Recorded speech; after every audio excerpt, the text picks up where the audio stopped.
On the show today, President Joe Biden reaffirms support for Israel. We stand with Israel. And we will make sure Israel has what it needs to take care of its citizens, defend itself, and respond to this attack. Plus, the U.S. Secretary of Defense is headed to Brussels for the meeting of the Ukraine Defense Contact Group with news of a U.S. aid package for Kyiv. So they are planning to show Ukraine that the United States and all of Ukraine's Western allies are still very much committed to supporting Ukraine for as long as it takes. And later Tuesday was Election Day in Liberia, and a closer look at China's Belt and Road Initiative in Africa. Today is Wednesday, October 11th, and this is VOA's International Edition.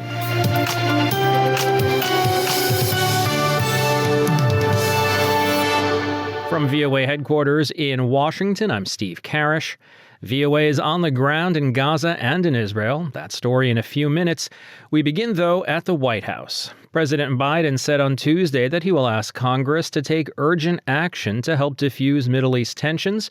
This after Hamas attacked Israel over the weekend, killing more than 1,000 people, including at least 14 Americans. Analysts say the possibility that Americans are among those being held hostage by the militant Palestinian group complicates the situation. VOA's Anita Powell reports from the White House. President Joe Biden minced no words in describing the shock and horror of Hamas' surprise weekend attack on Israel. This was an act of sheer evil. More than 1,000 civilians slaughtered, not just killed, slaughtered in Israel. Among them, at least 14 American citizens killed. Parents butchered using their bodies to try to protect their children. Stomach-turning reports of babies being killed. Entire families slain. And he clarified Washington's stance on Israel's counteroffensive. We stand with Israel. And we will make sure Israel has what it needs to take care of its citizens, defend itself, and respond to this attack. There's no justification for terrorism. There's no excuse. To that end, he said the U.S. has sent a strike carrier group to the region, and he says he'll ask Congress, once a new House Speaker is elected, to take urgent action to fund the national security requirements of our critical partners. Analysts say the carnage has touched a raw nerve at the White House, which illuminated itself in Israel's color over the tragedy. Daniel Byman is a senior fellow with the Transnational Threats Project at the Center for Strategic and International Studies. There may be Americans captured by a terrorist group, and that's got to be a priority of any American president. And the second issue is coming to terms with the deaths of Americans in a terrorist attack in Israel. Add to that all the complexities of a very difficult regional situation. And it involves not only Israel and Hamas, but the possibility of Hezbollah and Iranian involvement. So President Biden is trying to wrestle with all these. VOA asked the White House whether Biden asked Prime Minister Benjamin Netanyahu to exercise restraint in his military response. John Kirby is Director of Strategic Communications for the National Security Council. And nobody wants to see innocent life taken. And there, as I said, there's been too much of it. One of the great things about our relationship with Israel is that we're two vibrant democracies, and we mutually believe in things like the respect for innocent life and the rule of law. And we're always stronger together, our two countries, when we show that to the world, that we do respect innocent life and that we do respect the not only the rule of law, but the law of war. U.S. adversaries were quick to point blame. Russia's President Vladimir Putin said, "Unfortunately, we can see a sharp deterioration of the situation in the Middle East. I think that many will agree with me that this is a clear example of the failure of the policy of the United States in the Middle East, which tried to monopolize the resolution of the conflict, but, unfortunately, was not concerned with finding compromises acceptable to both sides." Kirby said conflict in Israel won't take Washington's eye off other threats, wherever they are. Any nation who might think that somehow the United States is going to get distracted should think again. We are a large enough, big enough, powerful enough country, economically viable enough. In fact, the economy is incredibly strong right now, that we can look after our national security interests and those of our allies and partners anywhere around the world. Nor, Biden said, will he walk away from Israel? Anita Powell, VOA News, the White House. An update from the Pentagon coming shortly. Now, though, as Israel continues its retaliation against Hamas in the Gaza Strip, the surrounding areas have been evacuated, and the families of at least 150 hostages inside Gaza are growing increasingly terrified. VOA's Heather Murdoch is there, and she reports that Israelis are growing increasingly angry at their own government's reaction to what's becoming a devastating war for both sides. Israelis living in the areas surrounding the Gaza Strip have been evacuated, and rockets continue to shoot out of the enclave. The more than 2 million Palestinian people inside are trapped, as it is pummeled by heavy weaponry day and night. Among the civilians in Gaza are as many as 150 Israeli hostages. Family members are terrified that their loved ones will not be rescued. This is Solar's Adolfo, whose niece went missing the day of the initial attacks. He believes she was taken hostage. I don't know how it is going to end, but the end will not be a happy end. For nobody. It's not a happy end. For nobody. Humanitarian groups inside Gaza say the crisis is deepening for civilians, already cut off from the world, and now cut off from outside resources like electricity, water, and food. In Jerusalem, about an hour and a half from Gaza, and still close enough to sometimes take rocket fire, many Israelis are enraged by the conflict, saying despite their government's famed security prowess, it failed to protect them. Others in this market blame the Palestinian people as a whole, saying the two sides of this conflict have never been more at odds. Nir Barashi is an Israeli citizen who is planning to report for military service soon. I say it again, or us or them. We can't stop. We need to eat them and eat them strong. Hamas, the militant group that launched the surprise attack on Saturday, rules in Gaza.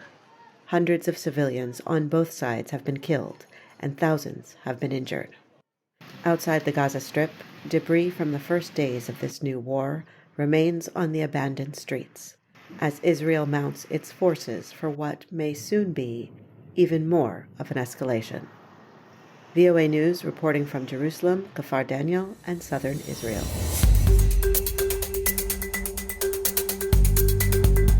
And here are some other stories we're following from around the world. Russia failed on Tuesday in its controversial bid to reclaim its seat on the UN Human Rights Council after it was suspended by the General Assembly in April of 2022 following its invasion of Ukraine. Leading economists gathered in Marrakesh on Tuesday for the International Monetary Fund's annual conference. Their message was clear: the world economy is beginning to slump as fissures between East and West widen. IMF chief economist Pierre-Olivier Gourinchas said, "The global economy is limping, not sprinting." The IMF predicts that global economic growth will slow in 2024 to 2.9% from this year's 3%. And authorities in Malawi have started distributing free corn and money to more than 4 million people facing food shortages, largely because of the impact of Cyclone Freddy, which washed away thousands of acres of crops in March.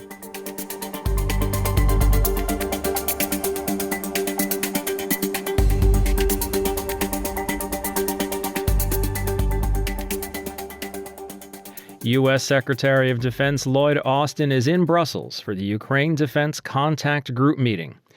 This, as American military planes full of supplies are departing for Israel, and as the Pentagon formally declares the recent change in government in Niger a coup. What does that mean for U.S. policy? I'm joined by VOA's Pentagon correspondent, Carla Babb. So they are planning to show Ukraine that the United States and all of Ukraine's Western allies are still very much committed to supporting Ukraine for as long as this takes. And this is going to be hard to do because as Secretary Austin is heading to Brussels, there is still not any additional funding that has been passed through Congress because Congress is still waiting to get a Speaker of the House so that they can continue to pass bills. That brings up my next question is, how can our allies take us seriously when we don't have leadership in place, when the Congress seems to take itself out of the picture? Well, I think that the Pentagon is hedging on the fact that there is still about $5 billion left that the United States has authorized to give Ukraine, and they are going to be providing some more of that funding at the Ukraine Defense Contact Group. Secretary Austin was speaking to reporters today, and he confirmed that there would be another U.S. aid package that was announced. I had been speaking earlier today to multiple U.S. officials that confirmed to VOA that the U.S. is going to be providing up to $200 million in additional military aid for Ukraine. And I think any discussion about defense, about foreign aid, about the Pentagon in general, we have to be discussing Israel as well. How do the recent events there figure into the Pentagon's calculations with Ukraine and just sort of what the Pentagon is doing in general? Well, so the situation in Israel and the situation in Ukraine are not linked. What is important for U.S. officials in this instance is they want the world to know that this is not just your normal Palestinian attack on Israel. Officials are saying that this is Islamic State level savagery. They say that some of these Hamas militants have been murdering kids in front of their parents. Hundreds of Israelis have been killed. They launched thousands of missiles into Israel. So it requires a very strong response. And so officials have said that planes have already taken off from the U.S., surging weapons to get to Israel. Carla, changing gears completely. Today, the Pentagon declared what happened in Niger about 6 weeks ago officially as a military coup. Can you tell us what that means for Pentagon policy going forward? So at the moment, there's not much of a change for Pentagon policy in Niger. As officials explained to reporters today, the normal steps that the United States would make if it was going to designate a country a coup, they already started implementing those over the past several weeks. As you know, as we've discussed on this program, the United States has not been conducting any training of their Nigerian counterparts. They've not been conducting any counter-terror operations with their Nigerian counterparts. So for now, U.S. forces are going to remain in country. And I asked today to get specifically how many U.S. forces are there, and there are still about 1,000 U.S. forces in country. But the designation of a coup just solidifies that there is not going to be any military-to-military cooperation with Niger. And the reason that the United States wanted to take this action now is because they say that over the past 2 months, they have exhausted all available avenues to preserve constitutional order. They said that the Constitution requires that a democratic leader be in place within 90 to 120 days. And they said that it's become very apparent that these new military leaders have no inkling and no desire to follow the constitutional order. In fact, that they told U.S. officials that they want to repeal the Constitution and create a new one. So that was kind of the breaking point for the United States, and that is why today the U.S. has designated this military takeover a coup. Carla Babb is VOA's Pentagon correspondent. Carla, thanks for your reporting. Thanks for your time today. Thanks for having me. From Washington, it's VOA's International Edition. I'm Steve Karish. China's Belt and Road Initiative has brought much-needed infrastructure to many places in Africa, and it has also brought crushing debt. We'll get that story from Nairobi in a few minutes. Now we're off to the other side of the continent. Liberians went to the polls on Tuesday to choose their next legislators, senators, and president. Many showed up to exercise their right to vote despite delays and some procedural problems, as Sananu Tord reports from Monrovia. Thousands of voters queue up at polling stations in Liberia's capital to select a president, senators, and legislators in the country's fourth national election since the end of the civil war in 2003. Campaigning for the election has been marred by political violence, leaving many injured and at least 2 people dead. However, one observer says the initial processes on election day have been peaceful. Abdullahi Masayimbe Bangura is the observer group leader for the G7+ organization of conflict-affected countries. Voting started here on time, so we hope it will continue that way. We've been to 4 stations, as I said, and all of the places we've been has been very peaceful, and the voters have been very orderly. But there were exceptions. At the Monrovia Open Standard Church School polling center, tempers flared as voters argued with polling officers. The voters said a directive prohibiting the use of mobile phones in polling stations had not been communicated to them. Obed Zonde is a frustrated voter. Sending text message to people will not solve the problem because there are other people, there are other Liberians that cannot read. It's not everybody that is educated. So why can you send text message to people? Why can you do a publicity? That other people who are not educated to learn, that just we did, that just all bring from there. At the FMCA school polling station in Monrovia, about 1,000 people stood in long queues for more than 6 hours after voting commenced. Despite the long wait, voters say they are eager to make their voices heard through the ballots. I want to vote. I'm feeling tired now, but I won't go home. I'm going to vote because Liberia is all we have, and we need to vote and make the right decision.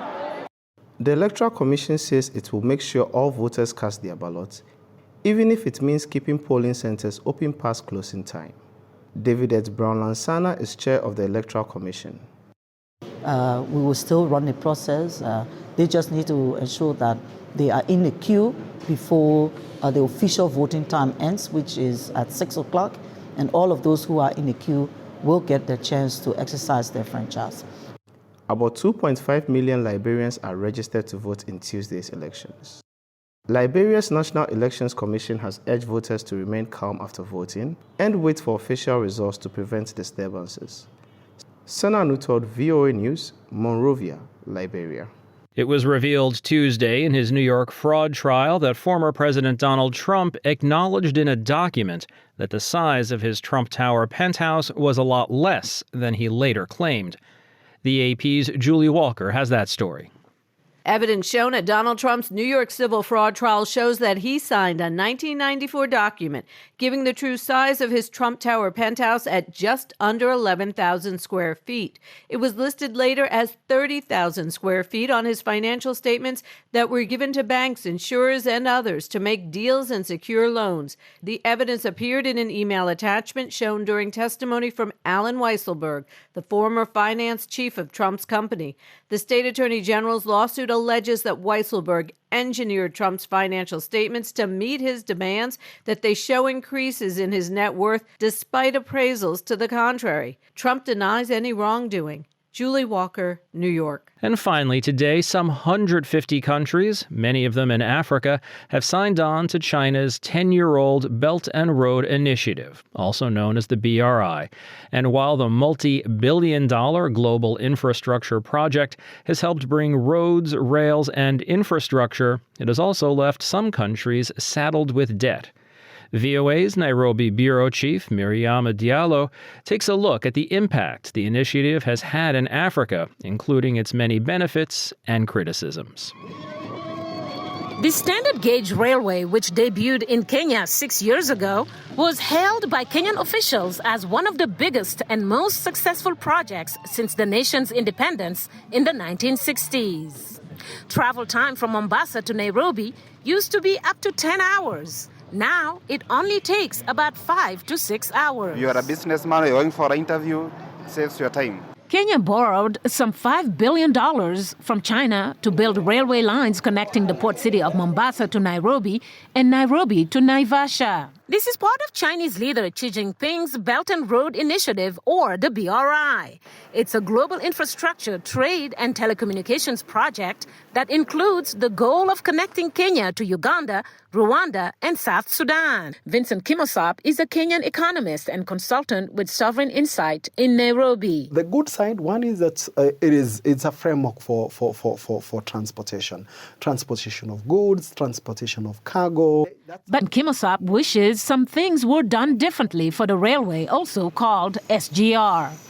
I wish those who were responsible for negotiating the SGR would have actually looked at the repayment. It's a massive investment project. To have repayments be done in less than 20 or 30 years, that was quite ambitious. During its construction, critics of the project protested its potential impact on wildlife. A part of this railway cuts through the Nairobi National Park. Over the last decade, some 150 countries have joined the initiative, including most African countries. China expert David Sachs. Africa's population is growing significantly, and there's a need on the continent for more infrastructure. From the Chinese perspective, Africa is desirable because it wants to secure inputs for its manufacturing sector. And when it looks around the world, a lot of these, whether it's copper, cobalt, or other minerals, are found in Africa. Countries such as Kenya, Ethiopia, and Zambia have seen massive Chinese-built infrastructure. But some countries have also been struggling with debt, including Zambia, a major Chinese borrower, which was the first country to default on its debt during the pandemic. The West has been critical of China for lending to poor countries and says it must quickly provide relief to those that ended up with unpayable debts.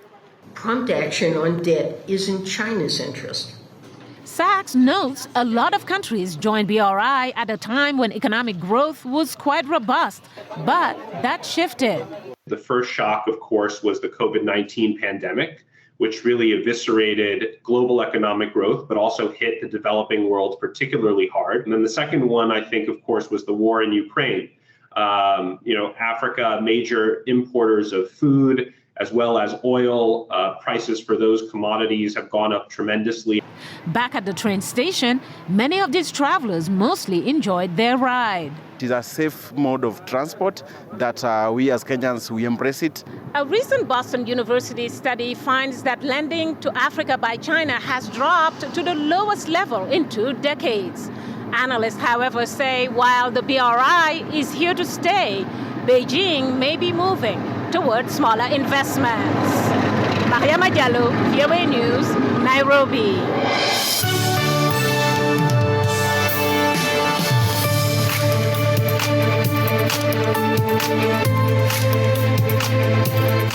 And that's going to wrap it up for us today. This has been International Edition on the Voice of America. For pictures, stories, videos, and more, follow VOA News on your favorite social media platform and online at voanews.com. Until next time, I'm Steve Karish in Washington. Stay safe and have a great day.